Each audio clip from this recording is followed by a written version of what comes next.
Sandra. Welcome to another episode of Asexualise, my asexual life. This is the place to be for education about asexuality, all things asexual, and I share my own asexual life journey in order to help you in yours. If you haven't already subscribed, hit that great big subscribe button right here, right now. Please hit that bell icon so you get notified of every time I go live right now or post a new video. So in a moment, about you don't have to prove who you are. You just need to be who you are. But first, if you don't know who I am Sandra Burnley, author of this awesome Asexual Perspectives book out on Amazon, and this fibromyalgia self-help handbook, which is autobiographical account. And any of these books are available from all good bookshops. So, cracking on with today's show then, I am streaming at a different time, trying something different. So yes, you don't need to prove who you are, you just need to be who you are. What do I mean? So if you weren't aware, I did a speaker boot camp Friday to Sunday, just gone. And this speaker boot camp was to train us in how to get online and offline speaking gigs. And as you know, I'm an author. I've just shown you 2 of my books. And I run a book publishing business, and my imprint's called Quirky Books. And I had the mindset switch last year of actually focusing on a book publishing business rather than just saying I'm an author and writer. Hello! Hi, sweetheart Sandra. Lovely to see you. I was streaming at a different time, so I didn't know if anyone would be around, if people were busy, but I'm so glad to see you. Lots of love to you. So the speaker boot camp, since December last year, I'm focusing now on a book publishing business rather than just thinking I'm a writer and author, which is amazing. I'm obviously thinking a lot more about publishing books, and that's the way I want to go, publish more and more books, including for asexuals. You are my main focus. I love you all dearly, and asexuality is really what I want to be known for the most. It's what I want the world to know about the most, and it's what I get the most pleasure in talking about and being involved with. You know, I can't separate myself from asexuality, even if I try, because I'm not only am I asexual, I just live and breathe asexuality. And anyway, so any opportunity I have with being able to tell the world or anyone who'll listen about asexuality, for me, is just so important.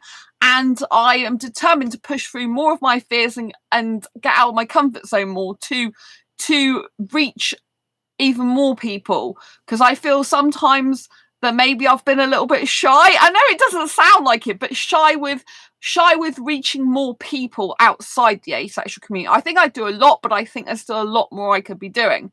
And this is what I personally feel. I'm not saying it's what everyone else feels. I just personally want to do more, and I feel that I can reach more of an audience by putting myself out there more. You know, I think I've been a little bit shy.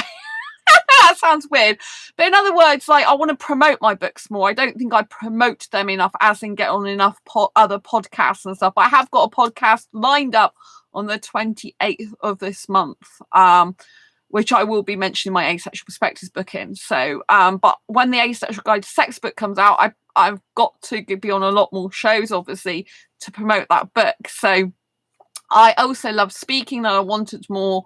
You're an asexual goddess. Oh, thank you, Liam. That's really sweet. Thank you. Well, lots of love. I will take that title to heart because I love that title.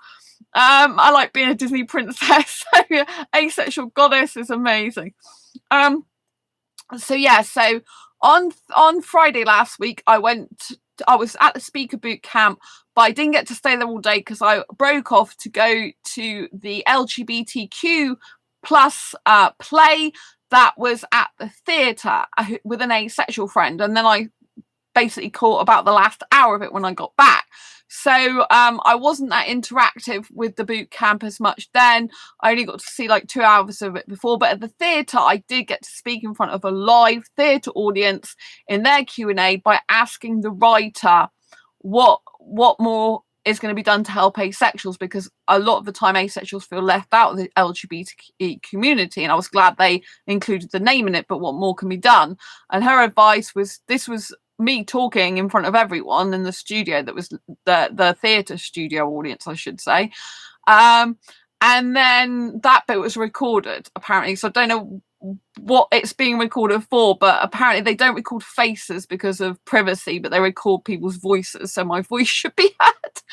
And so anyway, the writer of that said, you know, to start a writing group. That was her suggestion. I already write myself anyway, and obviously she asked me then about my book, and I showed up. Well, I didn't take a copy with me, sadly, but I did say I'm the author of Asexual Perspectives. That's on Amazon, Barnes and Noble, and Waterstones.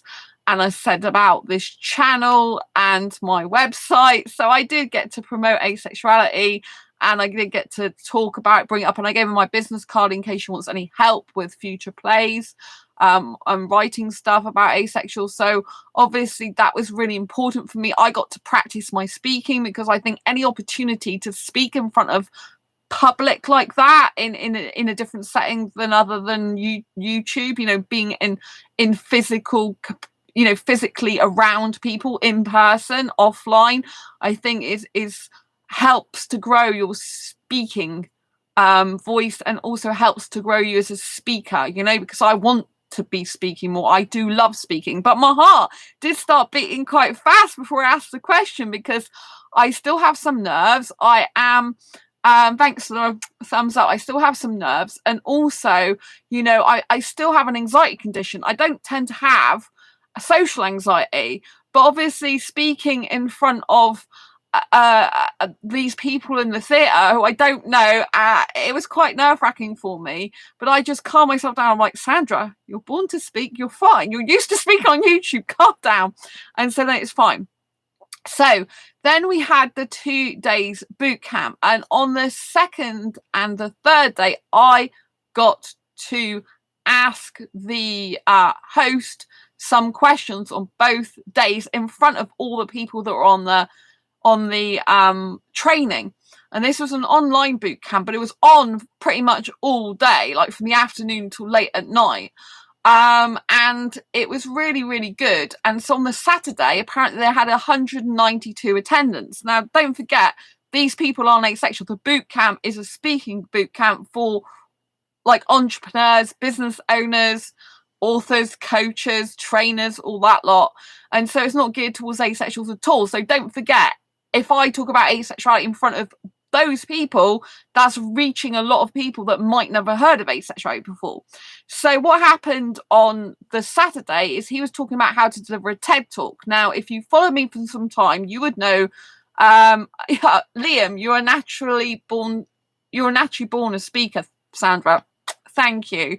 I actually agree with you on that. I do feel like I was born to speak. I feel like I was born to speak on stage, specifically in London, to be quite honest with you. I see me doing that all the time. I feel I would be in my element because I'm very enthusiastic. I'm very hyper, very bubbly. And when you're on stage, you don't want someone who's monotone. You want someone who comes alive and is expressive and gets the audience involved and can hold a conversation and can speak without having to read the script all the time. It takes a lot of practice to train yourself to not work to a script, but I don't script these live streams. I'm constantly live streaming. I just think of something I want to talk about and then I talk about it. That's pretty much how it goes. Occasionally I might jot things down. There's a very few videos where I've written stuff down, but yeah. So in this training we were having, he was teaching us how to do a TEDx talk. And if you know me for a while, like I was saying, if you know me some time ago, you'll know that I auditioned for TEDx. Now, I got this audition on my own, and these people that were doing the speaker training and involved, there was different people, coaches and stuff. They were saying, "Oh, Super Ace Man, hello Sandra. I know it's been a while since I've been on your channel. Oh, it's lovely to have you, Richard. Oh, lots of love to you." I'm streaming at different times. It gives people different people a different, you know, opportunity to get and see me, I think. So I thought I'll see how it goes, you know, to do a different time. It might be really, really exciting, good. I'm trying different things this year. So I auditioned for a TEDx talk. Now, these people in the speaker boot camp were saying how difficult it is, as particularly the host, to get a TEDx audition. And how some people, you know, I think one person was rejected over 50 times, you know. So So the fact I actually got an audition myself and didn't have a problem getting an audition, it was really amazing. And they were telling you the way to get a TEDx audition. I already did it that way because what happened with me is I went to Bristol Business Show and I saw the TEDx stand there and I spoke to the organizer of the TEDx stand. And so I personally built a relationship with her in the sense that she'd spoken to me before. I talked to her a bit. I'd sat around for the you know, some of the talks that were actually going on that day. And I got, you know, kind of her used to me. And then I connected on LinkedIn, and then I did the application process. She was waiting for me to apply, and then they allocated me a coach. Then I did the audition, which a physical video, I should say. It was a video, and you know, I put that on this channel not so long ago. Actually, my audition piece, it was less than a minute long, and I recorded it, and that went all really well. And I got through then. So that was the first round. You have to pass a video audition that you do from your own home. Then the second round was to actually go to Bristol itself. Now, Bristol is one of the top TEDx's in the whole of the country in the UK. And so it usually has about 2,000 people, I think, that attend, which is quite big. Some TEDx's are only 100 people. Anyway, so I went for the audition. I went and did it all. Don't forget, I did have a coach, but you only get like 5 minutes in the audition. The real thing can be up to like 16, and at least 10 usually on average, I think he said, my coach. So anyway, I did this. Liam, you should be on TEDx. That would get the asexual gospel out. Yes, I should be on TEDx, Liam. This is what I applied for, TEDx. You know, but I didn't get it, which was disappointing.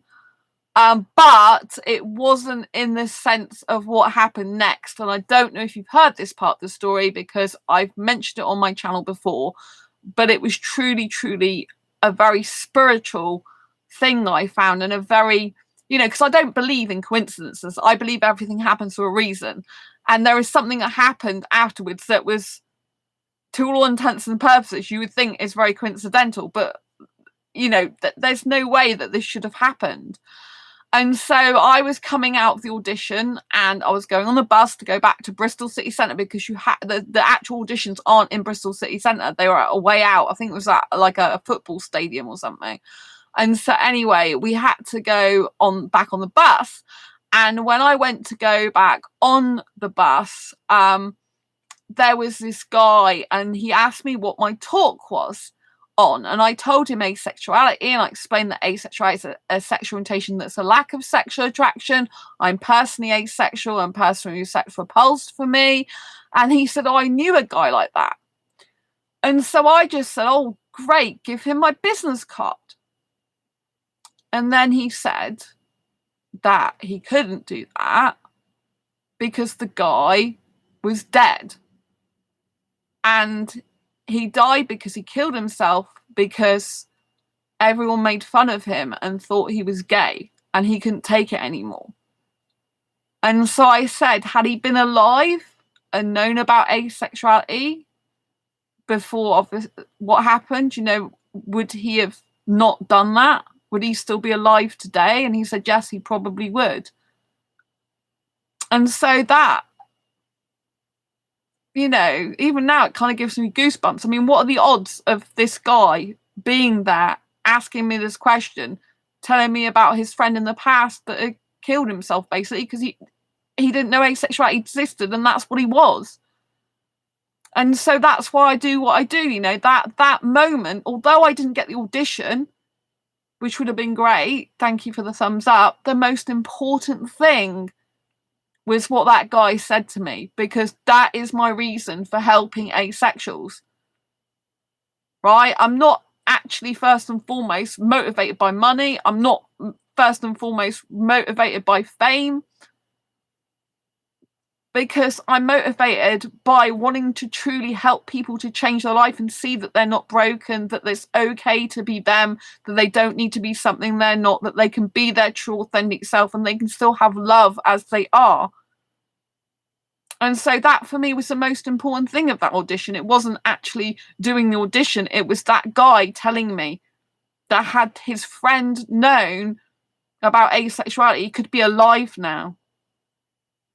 You know, just imagine if I'd have been there years earlier and his friend had known about me and known about asexuality. Just imagine. His friend would probably be still alive by now. But he wasn't, because people can accept him for who he was. And I do hate it when people just assume that everyone who doesn't have sex is gay or lesbian. No offense to gay or lesbians, because I've got gay or lesbian and lesbian friends. But I'm saying when people just can't get it in their head that if you don't want heterosex, you've got to be, you know, gay or lesbian, and you can't just be a hetero person that doesn't want or like or need sex. It really gets to me. It really does. You know, and so that is why I do what I do. You know, that's why I do what I do. And that is the most profound moment. And that, you know, like, it didn't matter so much getting the audition. Yeah, it would be great to spread awareness of asexuality. I'd still love to do a TEDx talk. But do you know the reason they rejected me? Was because I didn't include a statistic in my audition. Bear in mind, the audition's 5 minutes long. And I did have a coach who was a TEDx coach who didn't tell me I needed to put that in there for the audition. Liam. Oh. Yeah, so, you know, I was just more moved by that, you know? I was more moved by the fact that this guy happened to be talking to me, happened to ask me about what my talk was. And if, you know, years ago, if I'd have met his friend, he'd probably be alive now. And that's why I do what I do. That's why I want asexuality to be recognised. That is truly to truly make a difference. I want to be here in this life to truly make a difference and impact thousands of lives in a big, massive way. Not a small way, but a big way. You know, I've followed loads of money-making things, but I can't do other stuff, usually, because I'm not that into it, because I love helping asexuals. You know, most of it I currently do for free for asexuals, you know, but I really want to make a difference while I'm alive here myself. I want to stop people like this guy killing himself. I want to stop others from committing suicide because they can't feel like they fit in anywhere. They don't feel like they fit in anywhere. That's why I do what I do. And so all I was rejected over that they told me was a statistic, because they like statistics. And when I did the speaker boot camp and they were talking specifically about TEDx, but they gave loads of help with books and getting more, you know, book publishing and getting more sales and stuff like that, which is what I also went for. You know, I was telling the story. I didn't tell that bit. I didn't actually say that bit, which would have been profound. But I was just talking, because you only got a brief amount of time to talk to the host and ask him a question. You can't just randomly say stuff without making it on point to what they're talking about. And to be honest, you know, my mind was just trying to focus on the little bit of information I had before, because I was asking him what else I could do to do a TEDx talk. And again, you know, should I try with the same TEDx? Should I try somewhere else? You know, I left out a statistic with what I told him. I said, you know, but apparently, you know, TEDx is all about scientific evidence for stuff. But I said to him, because he mentioned this at boot camp, I said to him, you know, they said about a statistic, and I did say this in front of everyone. I said, but the whole point of my talk is I wanted it to be different. I didn't want it to be like any other TEDx talk about asexuality, because there has been other people talk about asexuality in TEDx talks. But all the time, they do talk about statistics and scientific stuff. I said, but I wanted my talk to be different. I wanted it to be my personal story. And I wanted it to show that we don't have to prove who we are. We can just be who we are. I said, because heterosexuals don't have to prove they're heterosexual with a scientific statistic. So why should we? You know, I said about that bit about heterosexuals in front of all these people, 192 people. They said there was on this speaker boot camp that day. You know, and most of them will be heterosexual, you know, but it's true. Why should we have to prove who we are? We can just be who we are. And that's the thing I didn't like, because I specifically didn't want to go into this clinical statistics stuff because I wanted to show that we don't have to prove who we are. There's a human story. I wanted to tell my human story. But it looks like TEDx, one of the requirements is you quote at least one statistic, if not more than that. But it doesn't mean to say I wasn't going to throw a statistic in the final thing anyway. This was an audition, which was less time than the real thing. And my coach didn't tell me that I'd left something out like that and had to put it in. So, I might audition for TEDx in the future, but it has to be a theme that your story goes with. You can't, they do themes for each TEDx, and it has to be, you usually have to do it in advance, and you still have to go through all the audition process, and usually it's hard. He said sometimes you can apply like 100 times and still get there in, because you have to build a relationship with the organizer, and every single TEDx has a different organizer, and some organizers change. So, the one at the moment, I think for Exeter, for example, I looked on our website, it looks like it's environment. It's all to do with like gases and the environment, being environmentally friendly, and the CO2 gases and stuff like that by the look of it. And I'm like, I don't think asexuality quite fits in there. So, you have to go with, have to be relevant to their theme and what they're looking for at the time, So I haven't given up on the idea of doing that.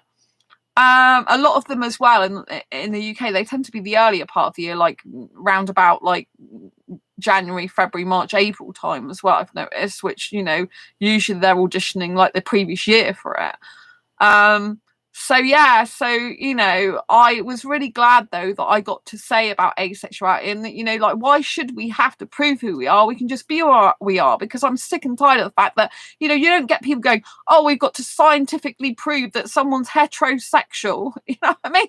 It's just like really, really bad, I think. I know some people are really into the science behind asexuality. I get people in my inbox going, oh, but talk to me about the science. I said, I don't go into the science. I don't need someone to give me to prove to me that I'm asexual, because I know I'm asexual. I don't have to have some statistic or some scientist prove to me. I mean, the way they treat scientists is as though they're God. They're not God. Different. I know science is a lot of stuff. There's there's a lot of stuff you can get through science, but it just, why should we have to prove something that other sexualities don't have to prove? It just kind of like seems like it's not very particularly pleasant, I believe in being who you are. Like, I know that I'm asexual. I know I was born asexual, but didn't realize it. All the signs are there. I'm definitely asexual. I know I am. Thank you for the thumbs up. Lots of love. And I don't have to go around like waiting. Oh, let's wait 10 years, 20 years of my life for some scientist to prove I am who I am. It's just ridiculous.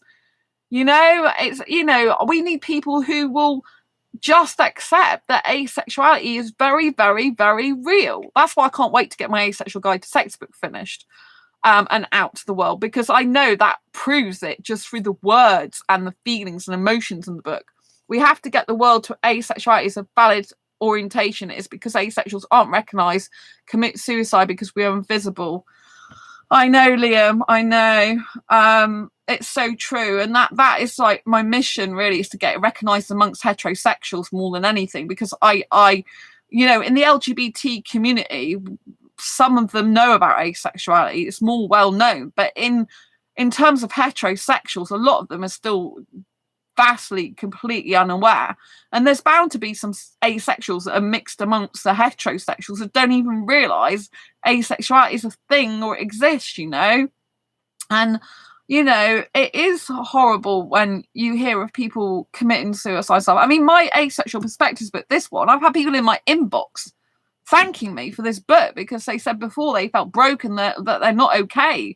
And some of them were very depressed, and some of them were even suicidal when they read that. And once they've read it, they're like, oh, no, I'm okay now. It's fine, So that's why I love writing books as well, because even books can help people. That's why when Asexual Guide to Sex book comes out, I want to get on a lot more podcasts and a lot more magazines and stuff, because I realise that that's what I need to do in order to spread the word of asexuality more. It's not just about me, or it's not just about the book. It's about asexuality. And like I said, I feel I've been a little bit shy, which sounds a bit weird.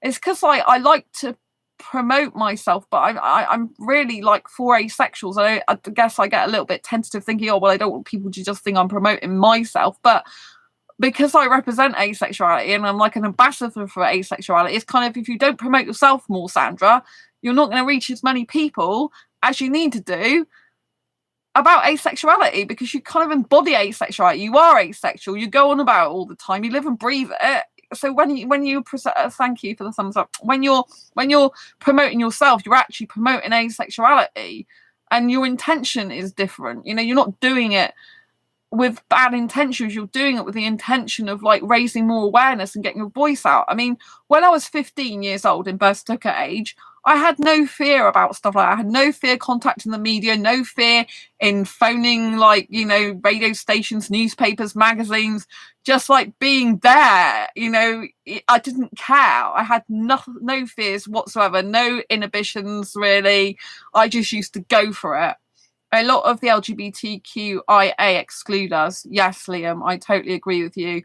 I mean, even the LGBTQIA play that I saw, there was no asexual characters, and they mentioned the word asexual, which I was still glad about. But that's why I said to the theatre person, like writer, you know, like playwright, why, you know, what more can be done to represent asexuals? Because it's true that asexuals are vastly underrepresented. I would like to see a whole play, you know, in the UK, you know, about asexuality and different characters, asexual characters, because I mean, we're very different characters within the community. You know, you've got someone like me who's can't get enough of kissing, which is very, very strange for most people, let alone asexuals, from the people that just don't even touch me. You know, I'm touch repulsed. Don't kiss me, don't touch me. You can just love me from afar. You know, so you know, it's you know, and LGBTQ people as well, you know, they're all, apart from asexuals, they're all based on sexual attraction still, like being sexually attracted, having sex, wanting sex, needing sex. So asexuals in that specific way do not fit in completely, you know. Probably the ones on the more sexual end of the asexual spectrum would feel more at ease in that sense, but you know what I mean, asexuality really still needs to be recognized in and of its own right, you know, and unfortunately it's very difficult to get it recognized in and of its own right. It's kind of like asexuals piggybacking on the LGBT community. I don't know if that's why sometimes the LGBT community have difficulties with us, because they feel like we're piggybacking off them rather than actually being a part of the community. Richard, Super Ace Man, when I had my heart I can't pronounce that word, catheterization done, my M is gay and his husband works at the same hospital. I told him I was asexual, said welcome and fist bumped me. Oh yes, you told me that in private message. I remember that. Yeah, they fist bumped you because you're asexual and they were happy to see you. Yes, so that is really good, Richard. So it reminds us that we're not always left out of LGBT community. Also, I have to say that I did join 2 LGBT dating groups last year. I haven't been in them. I haven't seen anything flash up from them recently. It's probably because I'm not actively dating or looking for a relationship anymore, and I wasn't taking, after I did the last guy with the last guy I dated, I didn't, you know, post anything after that. Or, well, it wasn't really posting so much, it was replying to stuff, because I just like to focus on one person usually. And you know, I really was in the groups to find a relationship, because that's what most of them were doing. And I thought maybe there's someone in the UK that's LGBT plus that might want a relationship with an asexual. But they did mention asexuality in there. They were the majority were very welcoming. So I was quite happy about that. So yeah. So I think sometimes we're welcome, but they're you know, but I do still feel that asexuality should really, really be standing out on its own, because the issue is that I'm staying single, says Rich. Yeah, I think it's the best way to be single at the moment, especially because, like, personally for me, I'm not doing dating relationships anymore. It's difficult because I want to kiss. I'm so kissing crazy at the moment. You know, I'm hyper romantic and I'm a hyper kisser, And it's so weird. People probably wouldn't understand how I could be kissing sick. It's a bit like feeling homesick, but you feel like kissing sick. It's like you long for something to come back to something that you haven't experienced for a while and you really miss it. I can't describe it. I feel like physically like, oh, I need to kiss now. And I think it's because Valentine's Day's coming up. But usually I don't care because I celebrate being single on International Celebrate Being Single Day, which is also February the 14th. It's a day I founded myself in 2015 so that no single person would ever feel alone ever again. Instead, we can celebrate as single people February the 14th as our own special day and date ourselves, basically. And so, yes, Monday, February the 14th, I will be going out on a self date and I will be filming some of it or a little bit of it live for you on this channel so that you can see my self date day. I only have about 1 gigabyte of allowance left, just over, for outside my home because I use Wi-Fi in here all the time. Usually I only have 2 whole gigabytes, which is not very much when uploading or streaming. For the rest, per month I've already used nearly 1 gigabyte of that, so I'm saving some memory just so I can film that for you. I get my allowance come back on the 15th the next day, which is so annoying, but yes, but it's good in a sense because I'll probably use it all up on the 14th. So yeah, I'm looking forward to recording that live for you. So I am going out on my self date as always, really looking forward to that, can't wait, really excited for that. To be having my single date day, so I'm really, really happy. But yes, I don't usually worry about it. I'm usually happy to be single. I am happy to be single, but I really want to kiss. It's so difficult for me, and most people just wouldn't understand it. They're like, why is it so important to you? Why do you need to do that? I just get this feeling that I really need to do it. It's like, it's really bad. It's like a favorite hobby I have, but I can't do it. I haven't been able to do it for ages, like since pre-lockdown in 2020. I think, was it January or February 2020 was the last time I kissed anyone. So yeah.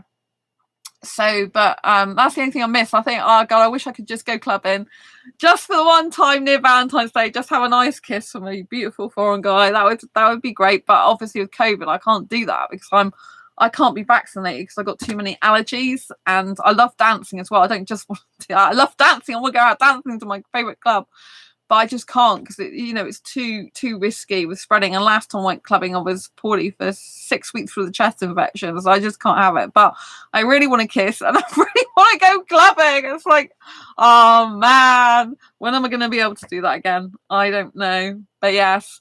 But as I don't need a guy for actual relationship, but I do need kissing, and I can only kiss guys. I kind of like, it's kind of like I could do with a guy just for kissing. But I don't like casual relationships either, so that's kind of why I usually do that at a nightclub, because I'm like, it's kind of nice. But yes, so moving on. But I can't stop thinking about kissing. Oh my gosh, I shouldn't have started talking about kissing. You can see I just like light up and smile and can't stop talking about it, which is very unusual, like I said, for an asexual person. So we're all different. But I do think I was born with some grey areas on purpose, because I think that way I can help a lot of different types of asexuals, because this channel is for every type of asexual across the spectrum. And sometimes I do repulse people who are very sex repulsed because I'm very blunt and open and outspoken and kind of reveal lots of personal stuff and intimate stuff on this channel. And some of it does some sex repulsed asexuals don't really care. Some just think, well, it's Sandra and I know she's doing educational purposes. Others are a bit grossed out by it, so because obviously they're sex repulsed. But I cover everyone from sex repulsed to sex positive on this channel, so it's like different for me.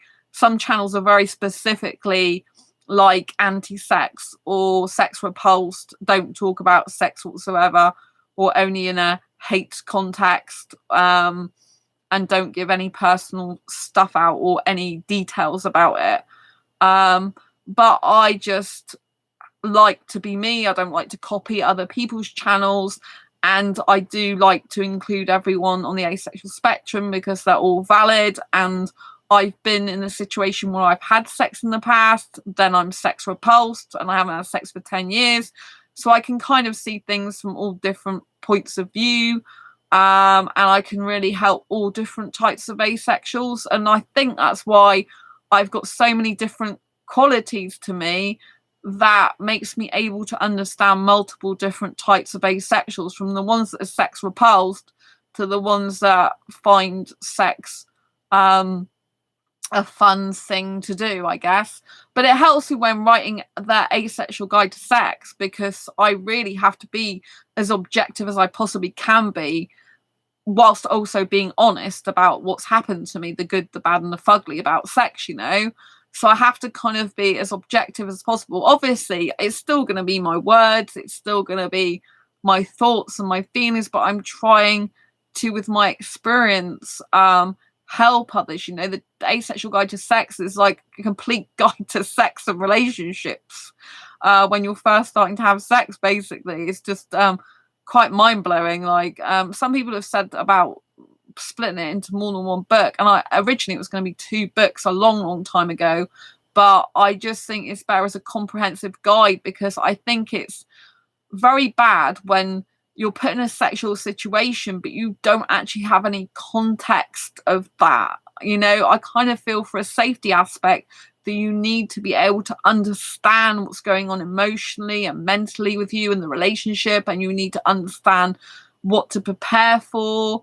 You know, and I find that's lacking in a lot of books. I wanted a complete comprehensive guide as the Asexual Guide to Sex, and they're like, well, this is a go-to book I need to go to. Even virgins can go to it. It's just like, you know, if I split into other books, I would think, well, I don't just want someone who's asexual to think about having, this is not to tell asexuals to have sex. I want to make that clear. I did not write Asexual Guide to Sex book to tell asexuals to have sex, because if you don't want sex, don't need it, don't like it, please do not have it. Right? Do not do stuff you don't want to do, because in the past I did under pressure. Do not do that, right? This is not a book saying that. This is a book specifically for those asexuals who are thinking about trying sex for the first time ever. And it's saying, please do not do that until you've at least read this book, so you can understand the good, the bad, and the fugly about it, right? You don't want to be going misinformed. And I think if I was a person and I was getting a book and it was Asexual Guide to Sex, and it talked about the sex a lot, but it didn't really talk about what it takes to have a healthy, happy relationship. And I was, years ago, I was oblivious, right? I thought that I was going to meet the love of my life, I was going to get married, and I was going to live happily ever after to the first guy I ever had sex with. That's kind of what I was brought up to believe, if you like, because my mum and dad's been together for 52 years. They're very loving, well, in their own way. They don't go kissing in public like I do. With how I do that without loving, without like being in love with someone. But that's another story. But yes, anyway, you know, they've been married together for 52 years. They're very traditional. They're very respectful like that. And obviously, their ideology and that generation was like very much, when you meet the love of your life, you'll just know it and get married and should live happily ever after. And that's kind of like, you know, that's more likely to have happened, I guess, in some ways, maybe back in that day, because people didn't have as many options. People weren't swipe culture, that things have changed. Having said that, there's also people probably years ago that were trapped in marriages that weren't healthy. But you know, I just think if I'd have known different stuff about relationships and what a healthy relationship looked like, it might have stopped me having sex with the wrong guy for me. But it was because I didn't know what a healthy relationship looked like. I didn't know about boundaries. I didn't know about assertiveness. I didn't know about what a relationship should be like, other than the fairy tale that's sold to you, I guess, in films, without context, without actually the nitty-gritty of the day-to-day relationship. You know, I feel that if I don't put that in the book, if I just have the sex stories and the sex advice and guidance, but I don't actually have the relationship foundation in there, and then there's going to be something lacking. It's going to be not as comprehensive, and there's going to be some safety aspects that can be very dangerous to miss. And so, yes, I could split it into different books. I got told as an author you'd make a lot more money probably doing it that way. But like I said, I'm not motivated by money first and foremost. I'm motivated by the people who buy my books. And obviously, the book's like nearly 600 pages already. And it is going to be more expensive because of that. But then, obviously, if I split it into 2 books, I'd be getting 2 lots of money. So it still costs a person money in the end, the same amount or more, to purchase 2 books. And I was originally going to do like a guide about sex and then do the sex stories separately. But I feel with this book, I need to make it as comprehensive as possible. I want the safety aspects. I do not want an asexual person going blind into sex with a person they're in a relationship with already, not realizing that they could be in one of the most unhealthy relationships for them possible, have sex with that person, and then be more emotionally attached to them and end up in a situation of abuse. I don't want that. And I feel that by putting it all in one book so that the sex guide has context, like if you're going to have sex, think of the bigger picture. Don't just think of the moment, think of the here and, think of the safety, think of the future with this person, think of the relationship, whether it's good or not, before you have sex. I just think that's the right way to go. And I feel that's the right thing to do. I do not want someone who's asexual to think, right, this person's great for me when really they're not, but maybe they are, right? But you don't know that necessarily. If you're, say, because I'm thinking about my 16-year-old self when I first was asked or rather pressurized to have sex for the first time ever. That's what I'm thinking about. I'm thinking if that girl if you were that girl now, but you're not, if you were looking back at that version of Sandra when she was 16 years old, what advice would you give to her if you were giving your best advice to her now? What would you tell her? And I'm thinking, well, I'd tell her all about this stuff in preparation for it, but I would actually tell her more about the relationship and say, Sandra, this guy isn't good. He's pressurizing you into having sex. You haven't known him that long. He's a few years older than you, but not only that, he shouldn't be pressurizing you to having sex. If he just wants sex from you because his mates are doing it and he's being like that, what does that say about how he feels about you? Truly, how is that respecting you? How is that caring about you? He shouldn't be doing that with you, right? And back then I lacked self-love, and self-worth and stuff like that. And I can't promise to help anyone. I can't promise to stop someone getting abused. I can't promise this book is gonna stop any of that. I can't promise any of that. I'm not a counselor, I'm not a therapist, I'm not a medical practitioner, I'm none of those people. But if this book just helps one person to not be abused that would have been abused, it will have been worth it. I hope it will help many more, and also for them to know how to look after themselves. It's very important, especially as a female or female body parts and stuff like this, that you protect yourself even a little bit more, because obviously you could get pregnant and that changes the whole course of your life. And so, it's very imperative for me that I have this foundation of care and safety and kind of maybe a little bit of protectiveness over the reader for them to make a good informed choice and decision. And there's so much relationship advice in there that I wished I'd have known years ago and I didn't.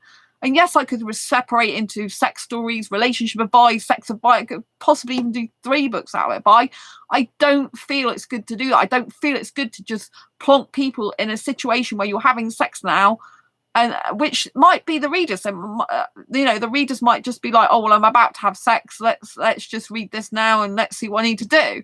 Right? That might be what they are. But I just personally feel in my heart of hearts and my conscience that I need to be able to write all this other stuff as well. I need to be able to give it context. I need to be able to say, like if this person is doing this behavior, they're actually no good for you. You need to walk away and not have sex with this person, is my recommendation, And if I can save one person's life or more people's lives, because we are talking about life here. Sex is really, as I see it, a matter of life and death, in the sense that that person's body is in your hands. If they do the wrong thing, if they start hurting you and stuff like that, it's no good, is it? I can't promise that's not going to happen, but if I can, make the reader aware of things that could happen and give it some context, all right, I'm telling you the good, bad, and fugly in the stories, but what about context? What about what does a good relationship look like? What about what does a healthy relationship look like? Not just people's experiences, not just the good, the bad, and the ugly that they've experienced. What about a person who's a different person to all the people in the stories, what advice would I give to them? You know, and I want to make sure that I'm covering as much as I possibly can when you're first thinking about doing that. And that's why I don't want to split it. It's got different parts in the book, but I don't want to split the book into different books because I feel it needs context. I feel so strongly it needs context. I do not want someone to go without context, because I have just a very big conscience about people's safety regarding sex, a very big conscience. I don't want to put a book out there when people don't know what the hell they're doing leading up to sex, and they can't see that the person's manipulating them, and they end up doing something they'll regret. They might still end up doing it. They might not take any notice of me. When you're in love, when you've got chemicals flying around your body, you love someone, you don't listen a lot of the time. You just still go ahead and do it anyway, right? Because that's how you feel in the moment, because you love that person so much, because the chemicals in your body kind of had a hold with that person. It's like being magnetized sometimes by that person, even if they're no good for you. You feel a great deal of, you can feel love, you can end up in a toxic love relationship. But, you know, you can just be pulled that way. It's like magnetized, you know. But if I can just help, you know, one person, or ideally more, just to not have that piece for them to like read the book and think, God, I didn't realize this person's manipulating me. I never realized that what this person's doing, and they're actually not good for me, and I need to get out of the relationship. Or they might say, wow, this person I've got, I don't appreciate them enough. I didn't realize what a nice person they are, how they want to build something together as a team, how they want to foster great values and friendship, how they really respect me with my friends, how they really respect my boundaries. I didn't realize how good a person they are, but now I've seen what bad looks like. I know how good this person is for me. So I just feel that that's why I need to put it all in one book. But it is going to be a long book. It's going to be longer than Asexual Perspectives, you know. But I just feel it's the right thing to do. I think if I was me, it would be more expensive to buy the book. But if I really wanted to know the information and know it can protect me, keep me safe, and give me everything I need to know, then I'm thinking, well, I don't need any other book. I'll just get this book and learn from everything in it. And I'll use it as like my asexual sex Bible, if you know what I mean. If you don't mind that term. If you do mind that term, I apologise.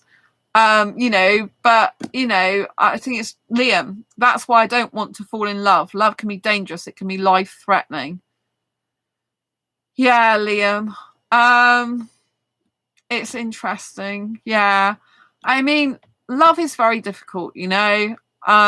It isn't easy, you know, but there are good relationships in the world. There are people that really love each other and care for each other, and are there for each other through thick and thin, and who do have healthy relationships, and who are the most supportive team possible, you know. It's not every relationship's bad, but Mordecai, a sexy Bible. Oh, lovely to see you, Mordecai. Yeah. I was just talking about my asexual guide to sex, saying I want it to be the ultimate guide to sex. Like this is, you know, to read on a regular basis, like a asexual guide to sex Bible or something. Bible meaning that you read it regularly, but I don't mean that offensive to religions. Some people one of the people I know is an author, six-figure author. They've written like the Bible, the writer's Bible and stuff like that. So it's kind of like a catchy word. But yeah, so, you know, I know the full title of Asexual Guide to Sex. It's more than just Asexual Guide to Sex.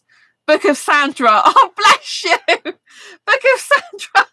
That'd be a very interesting book, but it wouldn't say what's actually in it unless I wrote more. I could write like 55,000 books about my life, I think. It's lovely to see you here, Mordecai. It's really nice. But yeah, I have got more books planned for Asexual. So we've got another one that I want to start this year after I've finished and promoted my Asexual Guide to Sex. But my Asexual Guide to Sex is the most important book for me at the moment. Literally because I think it will get the widest reach, because obviously sexuals will be interested in it, not just asexuals. And I need to reach as many heterosexuals as possible in order. Good to see you too. Yeah, it's lovely to see you here. It's really nice because usually I don't stream at this time. Thanks for all the thumbs up, by the way, to everyone. you haven't given this video a thumbs up, give it a thumbs up. But yeah, it's really nice to see you. Yeah, so I was saying that, you know, when I did this boot camp, that when I did the speaker boot camp on the Saturday, I did say to them that I didn't, unfortunately, thanks for the thumbs up, didn't unfortunately get through to the TEDx audition when I did audition. But you know, because they wanted me to use a statistic, but you know, the whole point of my story was it was a story not based on statistics, and it was about, you know, like, we don't, you know, like, basically we don't have to prove who we are, we just have to be who we are. And I think that's so true. And then I've progressed into talking about my book and talking about visibility, because I was talking about the boot camp. You know, I spoke to about 100 in front of 192 people on the boot camp, live boot camp. You know, and so this is reaching a bigger audience, raising more awareness of asexuality. And then I got talking about my book. I also spoke more about spoke more on the Sunday as well, which I haven't gone into yet. But yeah, so I really I'll probably go into that on the next stream.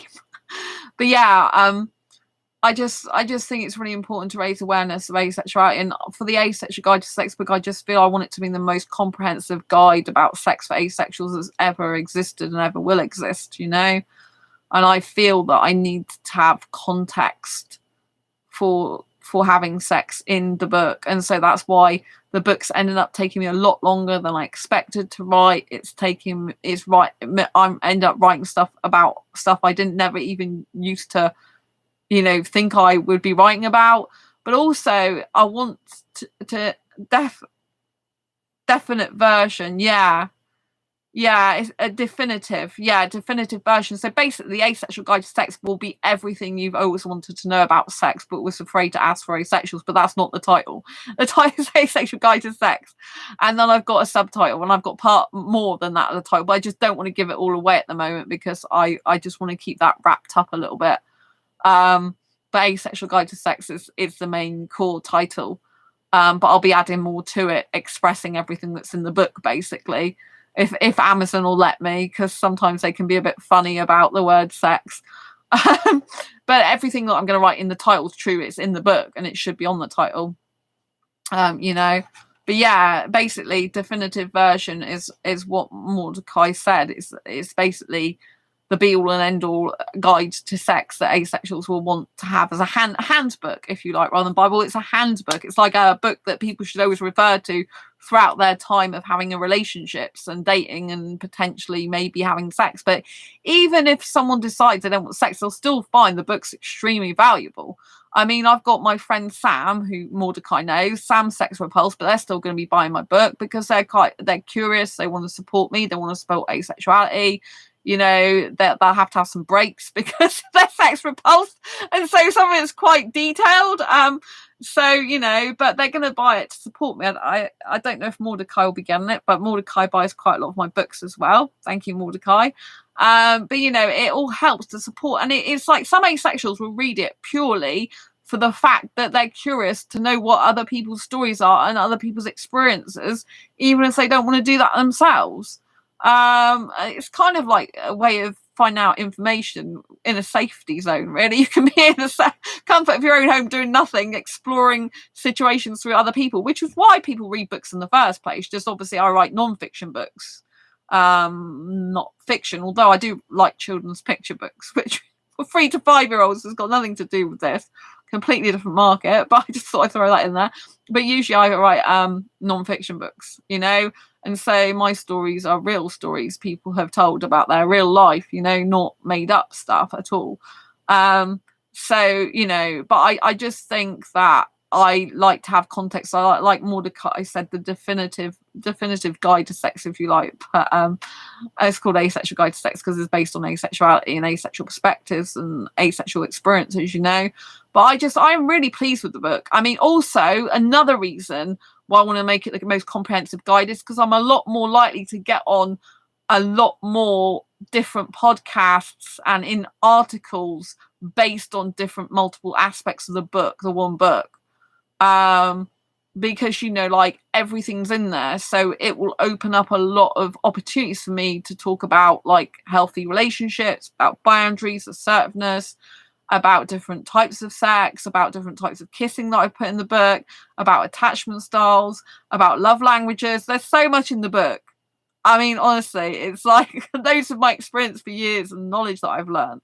And so I just feel that having everything in one book, it doesn't matter what podcast I end up on going on, I'll be seen as like really knowledgeable and having huge expertise. And the more podcasts I can go on, the more I can help asexuals, the more I'm taken seriously as a dating relationships coach and advisor, the more that I will be able to reach a global audience and push through a lot of red tape, if you like, you know, like push through a lot of barriers, you know. And so that's why I want it to be a comprehensive guide as well. I want someone to pick the book up and go, wow, she really knows her stuff. She really understands asexual. She really understands sex as well, which is they'll probably find quite strange for an asexual person. They'll probably understand that the book isn't written as an anti-sex book. It's written as a genuine, all-round, we don't want to sexualize sex. We don't want to essentialize it or make it feel, you know, make it seem really better than it is. It's a very down to earth, nitty gritty, realistic, but objective as possible book, I think, that really shows both the dark side of sex and the beautiful side of sex from an asexual point of view. And, you know, it's obviously I'm trying to portray everything, you know, because some people have beautiful sexual experiences. Just because I personally sex repulse these days doesn't mean to say other people are. And, you know, some people have the last experiences I had wasn't bad, right?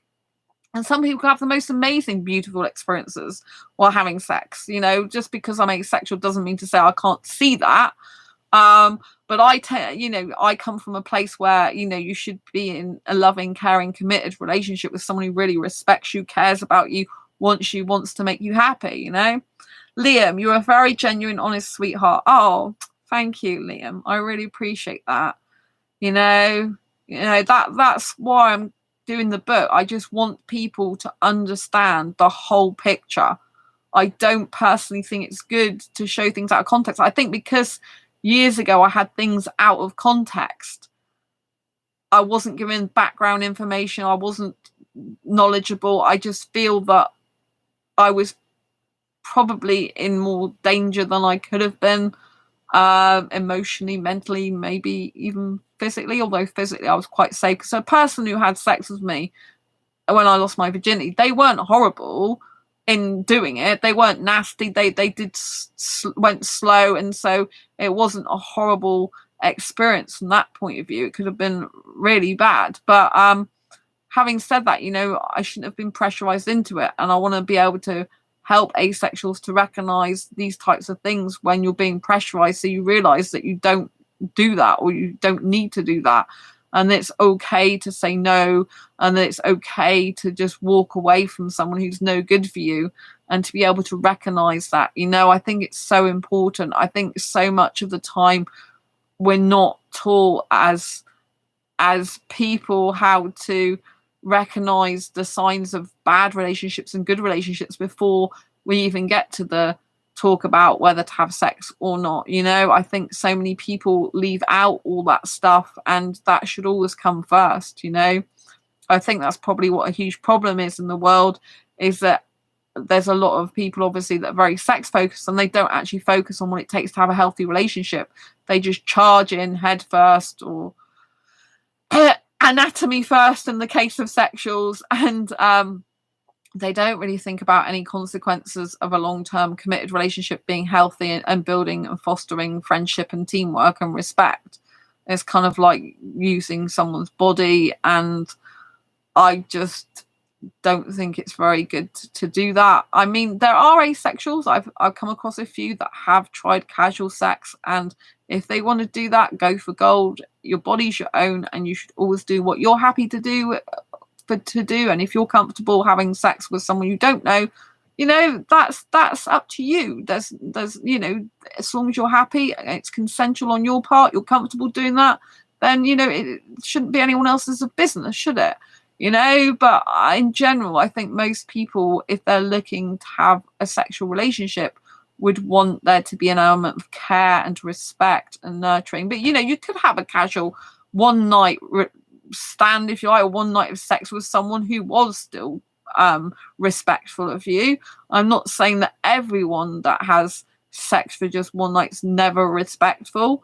But I just think there's, in my experience, for example, of Facebook dating, there's a lot of guys that just, that's all they're after, sex. They couldn't really care less about much else. But, you know, like, you can find higher quality people in different places that won't be on these sites because they'll be looking for something real rather than just swipe. So I don't think that everyone's like that, you know. And there was an asexual on Facebook a long time ago, and she said she purposely wanted to try sex and basically hired someone to do that with her in or made an arrangement. I don't know if she hired them, I don't know if she paid them, or made an arrangement to do that with a guy in a hotel room. And she had a nice experience and she just was happy she tried it, you know. So just because someone is asexual doesn't mean to say they can't do that if they want to, you know. And I think life's to be experienced for yourself, and you should do what makes you happy, not what society dictates, and not what's stereotypical, you know. If you think that doing that is good for you and you like it, then no one should be stopping you. It's only if you are going to get into a situation that's unhealthy for you and not good for you, and, you know, feels pressurizing or feels uncomfortable and abusive, or maybe there's something quite not right about the relationship, you can't put your finger on it, you know, that's where I come in and help, you know, for you to recognize these things.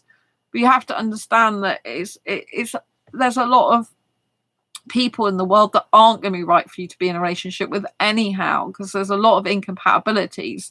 Like, most heterosexual people, only about 5% of the population will be kind of the right person for them to be in a relationship with, and when you're 1% of the population, that's even less. But it doesn't mean to say there aren't lovely people out there. It just means to say that they're fewer. And then when we get someone, if we end up in a relationship or dating scenario where someone has got a beautiful heart, beautiful soul, beautiful intentions, full of love, you know, we should be appreciating that person and holding on to them and treating them with respect, love, kindness, consideration back, you know. We should be fostering positive emotions.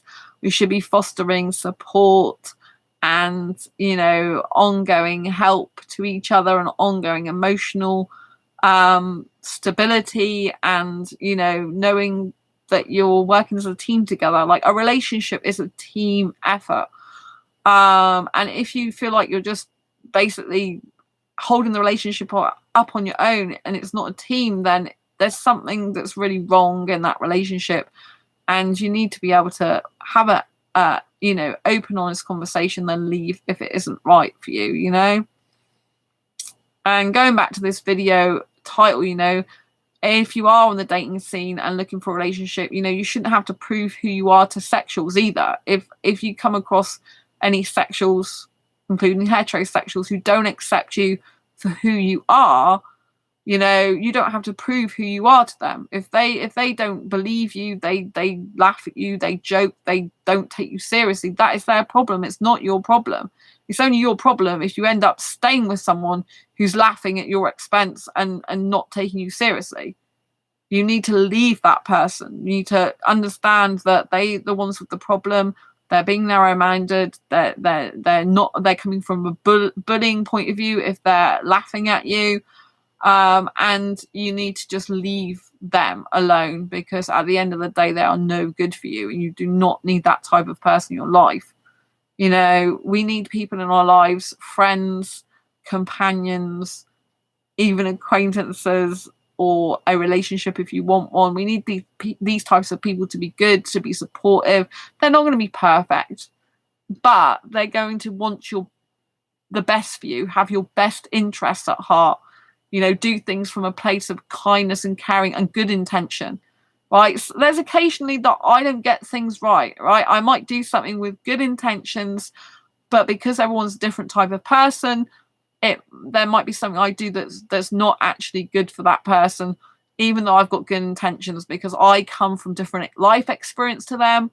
I come from different background to them. I come from a different place in my mind to them. And so nothing's going to be perfect. Like the Asexual Guide to Sex book isn't going to be perfect. Nothing's perfect. But if I can just help one person out to live a higher quality of life with much better chance of having a successful relationship and a successful sexual situation if they get into one, then it'll be good. Obviously, I want to help as many people as possible, right? But you know, I don't understand why there's still so many people in the world that think it's all right and fine to have a relationship where they're trying to control the person, trying to put the person down, trying to manipulate the person. They just, you know, that they think it's okay to speak down to them and criticize them. And I'm not talking about constructive criticism. I'm talking about, you know, I just think it's really shocking still. It's like no one should be going around telling someone what to do, belittling them, criticizing them, making them feel bad. That isn't love. Well, it might be toxic love, but it isn't true love, you know. And we must always know and believe that there are good people out there in the world. I know I'm a good person, right? So if we take ourselves and we know that ourselves to be a good person, then we know there's someone in the world that's good, and there's gonna be some other person that's good, you know. I'm not perfect, but I know overall I have a really good heart. I really care about people. I'm very honest. I don't do deceiving stuff. Like there's quite a lot of people that do deceiving stuff. You know, I am who I am. I express myself. Not everyone's going to like me. That's okay. And, you know, and I just think that if you are a person who can see the beauty in yourself, you'll be able to see it a lot more in other people. You know, I've got high quality friends now, ones that do cherish me, ones that do respect me, ones that love spending time with me, love talking to me lots, take deep interest in what I do, are very, very, very thoughtful, very caring. And, you know, I couldn't be more blessed with beautiful friends. You know, and I feel very grateful and thankful for them in my life, you know. And I do think a lot of the time now, friendship I hold in a much higher regard probably than relationships overall. But I do know that, you know, if you get into a relationship, you should value a relationship as equally in terms of like you should be best as friends with your partner anyway, really. But I don't think it should be more important in the sense that I still think your friends are the most important thing in the sense they've been here throughout your life. But I do know that when you get into a relationship, of course that person's going to take a priority. They're going to, because they are in a relationship with you. You're spending more time with that person.